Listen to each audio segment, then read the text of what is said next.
Breaking చూస్తున్నాం. వాహనదారులకు మరో షాక్ తగిలింది. ఆయిల్ కంపెనీలు షాక్ ఇచ్చాయి. మళ్ళీ పెట్రోల్ డీజిల్ ధరలు పెంచాయి. లీటర్ పెట్రోల్ పై 86 పైసలు, డీజిల్ పై 83 పైసలు పెంచాయి. 4 రోజుల వ్యవధిలోనే పెట్రోల్ డీజిల్ ధరలు 2 సార్లు పెరిగాయి.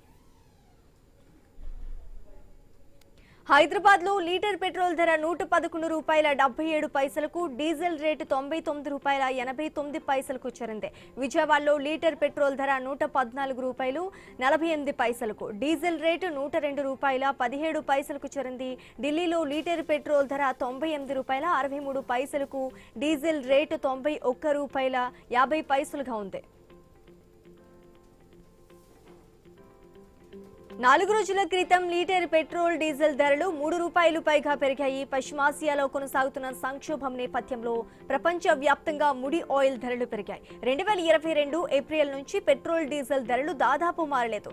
అయితే లోక్సభ ఎన్నికలకు ముందు 2024లో మార్చిలో లీటర్కు 2 రూపాయలు చొప్పున తగ్గించాయి. తాజా ఉద్రిక్తతల నేపథ్యంలో దేశంలో ఇంధన ధరలు పెరుగుతాయంటూ ఇటీవల పెద్ద ఎత్తున ప్రచారం జరిగింది. అయితే సరిపడా నిల్వలు ఉన్నాయంటూ కేంద్రం వాటిని ఎప్పటికప్పుడు తోసిపుచ్చుతూ వచ్చింది. కానీ 4 రోజుల వ్యవధిలోనే ధరలు 2 సార్లు పెరగడంతో వాహనదారులు ఆందోళన చెందుతున్నారు.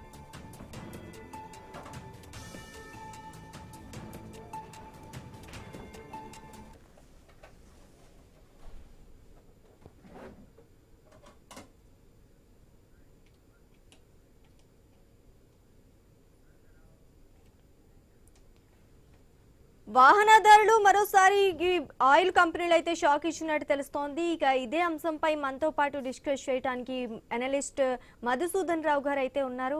మధుసూదన్ రావు గారు నమస్తే అండి. నమస్తే. నమస్తే అండి.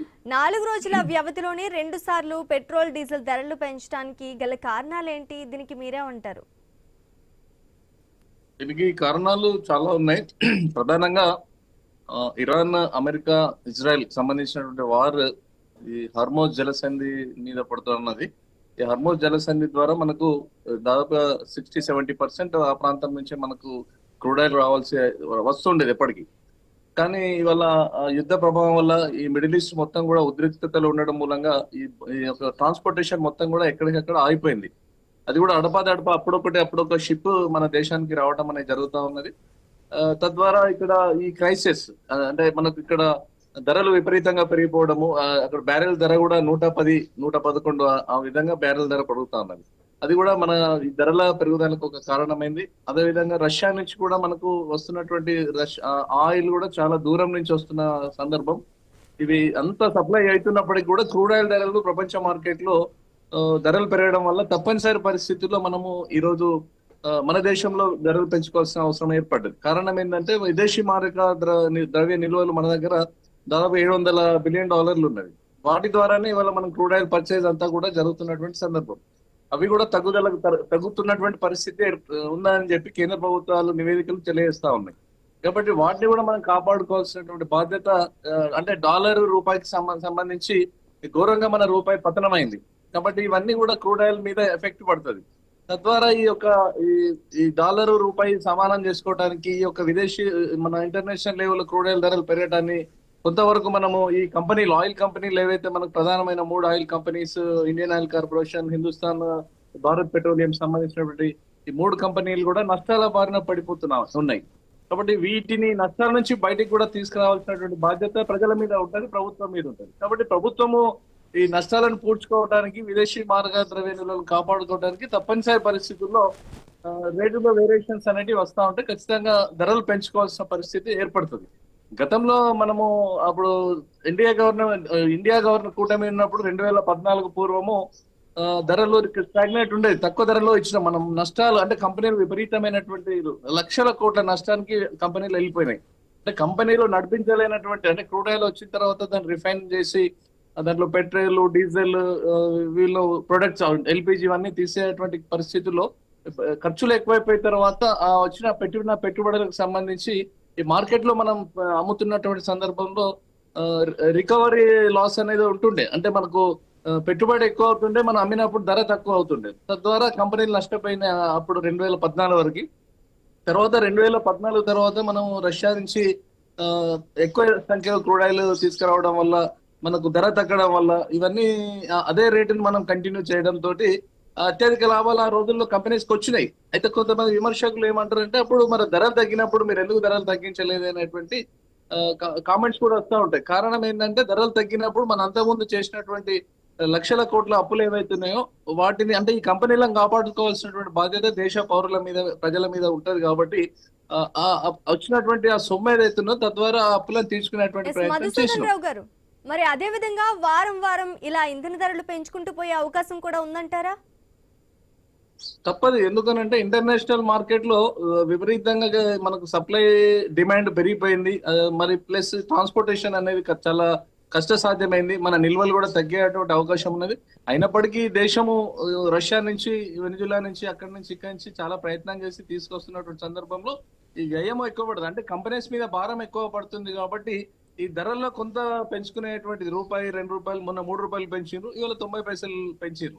అంటే మొత్తం ప్రపంచం మొత్తం చూసినప్పుడు మనము అన్ని దేశాలతో పోలిస్తే మాత్రం మన దేశంలో పెరుగుతున్నటువంటి ధరలు చాలా అతి స్వల్పంగా మనం భావించాలి. పక్కన ఉన్నటువంటి చాలా దేశాలు ఇవాళ అమెరికాలో కూడా విపరీతంగా పెట్రోల్ ధరలు పెరిగినాయి. మిగిలిన నాటో కంట్రీస్ లో పెరిగినాయి. అంటే ఈ సౌదీ యొక్క ఈ యొక్క ఎక్కడైతే ప్రొడక్ట్ అయితే ఆ దేశాలు తప్ప మిగిలిన ప్రపంచం అంతా కూడా విపరీతమైనటువంటి రేట్లు పెరిగినాయి. కేవలం మన దగ్గరే ఇంకా ₹3.90 ఇట్లా చాలా తక్కువ తగ్గినాయి. దీన్ని నియంత్రించుకోవడానికి ఒక మార్గం ఉంది. అంటే ప్రజల మీద డైరెక్ట్ భారం పడకుండా ఈ యొక్క ఆయా రాష్ట్ర ప్రభుత్వాలు ఏవైతే ఉన్నాయో వాటి మీద వ్యాట్ విధిస్తుంది. పెట్రోల్ మీద దాదాపుగా 32%, డీజిల్ మీద 27-28 అట్లా ఆ పర్సెంటేజ్ కింద వ్యాట్ వసూలు చేస్తూ ఉంటారు. అంటే ఈ ఎప్పుడు మార్కెట్ పెట్రోల్ రేట్ ఏదైతే ఉంటుందో ఆ రేట్ ప్రకారంగా వ్యాట్ ఎప్పటికప్పుడు మారుతూ ఉంటుంది.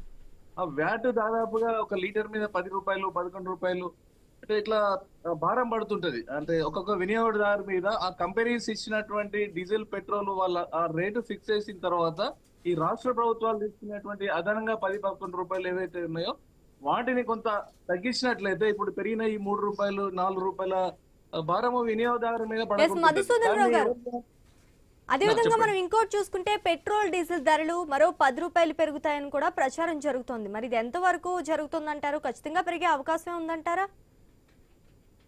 ఖచ్చితంగా. ఎందుకంటే ఇప్పుడు మనం మిడిల్ లో చూస్తే నిన్న ట్రంప్ చైనా పోయి రావడము, తైవాన్ డిస్కషన్ జరిగింది. తర్వాత అక్కడ తను ఉన్న సమయంలోనే అబుదాబికి సంబంధించిన అణు రియాక్టర్ మీద ఇరాన్ దాడి చేసిందని చెప్పి వార్తలు వస్తున్నాయి. ఎవరు అనేది ఇప్పటికి ఖచ్చితంగా తెలియదు. తర్వాత అక్కడ ఉద్రిక్తలు అనేటివి తీవ్రమైనాయి. ఇప్పుడు మన ట్రంప్ తర్వాత ఇజ్రాయెల్ తోటి కూడా చాలాసేపు మాట్లాడిన, నెతన్యాహు తోటి మాట్లాడినట్టుగా వార్తలు వస్తున్నాయి. ఖచ్చితంగా ఈ యొక్క 24 గంటల్లో అంటే పెద్ద ఎత్తున యుద్ధం చేసి మొత్తం దాన్ని హర్మోజ్ జలసంధిని రిలీజ్ చేయాలన్నటువంటి ఆలోచన ట్రంప్ కు వచ్చింది. వివిధ దేశాలకు కూడా వచ్చినటువంటి సందర్భంలో ఆ ప్రాంతంలో యుద్ధం అనేది అనివార్యమైంది. తప్పని పరిస్థితి ఏర్పడ్డది ఇప్పుడు. కాబట్టి యుద్ధం అనేది మళ్ళీ షురు అయితే మనం గతంలో చూసినట్టుగా యుద్ధం మళ్ళీ భీకరంగా మారినటువంటి పరిస్థితి వస్తే అక్కడ ఇప్పటికే ఆయిల్ కంపెనీలు ప్రొడక్షన్ తగ్గిపోయింది, ట్రాన్స్పోర్టేషన్ తగ్గిపోయింది, సరఫరా కూడా చాలా పెద్ద ఎత్తున ప్రపంచ దేశాలకు నిలిచిపోయిన సందర్భంలో ఈ యుద్ధం అనేది స్టార్ట్ అయితే ఇప్పుడు మనకు వస్తున్నటువంటి అప్పుడొకటి వస్తున్నటువంటి ఈ షిప్స్ కూడా మనకు వచ్చే అవకాశాలు తగ్గుతాయి. వచ్చే అవకాశాలు తగ్గినప్పుడు ఆటోమేటిక్ గా క్రూడ్ ఆయిల్ ధరలు పెరిగిన సందర్భంలో ఇక్కడ కూడా ఈ మన మార్కెట్ లో కూడా అంటే ప్రపంచ మార్కెట్ కు సంబంధించే ధరలు ఆధారపడి ఉంటాయి. ఇవాళ మనం నిర్ణయించుకునేటువంటి ధరలు కాదు. ఇప్పుడు వరల్డ్ వైడ్ గా ఉన్నటువంటి ధరలను మనం పోల్చినట్లయితే మనం చాలా తక్కువగా ఇస్తున్నాం. కానీ రేపు పొద్దున వచ్చేటువంటి ముప్పు ఏదైతున్నదో యుద్ధము అనివార్యం, తప్పది. ఈ 2-3 రోజుల్లో చాలా భీకర యుద్ధాలు జరిగేటువంటి అవకాశాలు ఉన్నాయని చెప్పి ఇంటర్నేషనల్ లెవెల్లో చర్చలు జరుగుతూ ఉన్నాయి. కాబట్టి ఈ యుద్ధం అనేది స్టార్ట్ అయితే మనకు రావాల్సినటువంటి ఈ సప్లై ఆగిపోతే ఇంకా ఇక్కడ ఉన్నటువంటి నిల్వలు తగ్గుముఖం పట్టే అవకాశం ఉంటాయి. తద్వారా ధరలు కూడా పెరిగేటువంటి అవకాశాలు ₹10 వరకు పోయినా కూడా ఆశ్చర్యం లేదు. కాబట్టి ఈ క్రైసిస్ ఉన్నటువంటి సందర్భం ప్రజలు కూడా ఈ ప్రభుత్వాలు పెంచుతున్నటువంటి ధరలకు అనుగుణంగా కొంత మనం పొదుపును పాటించాలి. గతంలో మనం 2-3 లీటర్లు వాడుకునేటువంటి 1 లీటర్ వాడుకోవడము, లేకపోతే మనము ఈ లోకల్ ట్రాన్స్పోర్టేషన్ వాడము, ట్రైన్స్ వాడుకోవడము, ఈ బాబ్లా వెహికల్స్ వాట్లాంటి వెహికల్స్ ను వాడుకోవడము, మనము దగ్గర జర్నీ చేసిన దగ్గర సైకిల్ మీద పోవడము, ఇట్లాంటి మనము కార్యక్రమాలు చేసినట్టయితే కొంత మధుసూదన్ రావు గారు, అలాగే ఇంకొకటి అదే ఫ్యూచర్ లో లీటర్ పెట్రోల్ ధర 150 మార్కును చేరుకుంటోంది అని అంటున్నారు. ఖచ్చితంగా చేరుకునే అవకాశం ఉందంటారా? ఉండదండి, అంతవరకు పోయే అవకాశాలు ఉండవి. ఎందుకంటే మనకు 16 డేట్ వరకు మనకు ఈ ఆంక్షలు ఉండే, అమెరికా ఆంక్షలు విధించింది రష్యా నుంచి వచ్చేటువంటి డీజిల్ పెట్రోల్ మీద. దాన్ని ఎత్తివేయరేమో అనుకున్నాము. కానీ నిన్న రాత్రి అక్కడ అమెరికన్ ప్రతినిధి చెప్పిన దాని ప్రకారంగా మళ్ళీ 30 రోజులు బెస్సెంట్ అనే అమెరికన్ వాణిజ్య మంత్రి బెస్సెంట్ ప్రకటన ఇచ్చింది నిన్న రాత్రి. ఆ, ఆ, ఆంక్షలను మేము ఎత్తివేస్తున్నాం, మళ్ళీ ఇంకా 30 రోజుల వరకు సడలింపు చేస్తున్నాం అని చెప్పిన సందర్భంలో మనకు రష్యా నుంచి క్రూడ్ ఆయిల్ వచ్చేటువంటి అవకాశాలు పెద్ద ఎత్తున ఉన్నాయి.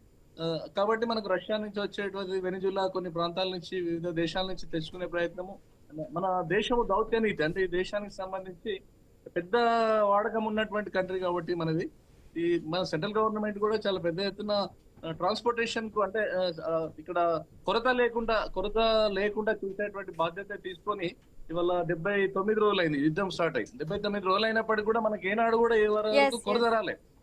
వివిధ దేశాలలో చాలా మట్టుకు కొరత వచ్చింది. మన పక్కన ఉన్నటువంటి పాకిస్తాన్, శ్రీలంక ఇంకా చాలా దేశాలు ఈ ఆసియా కాకుండా వెస్టర్న్ కంట్రీస్ ఓకే సార్.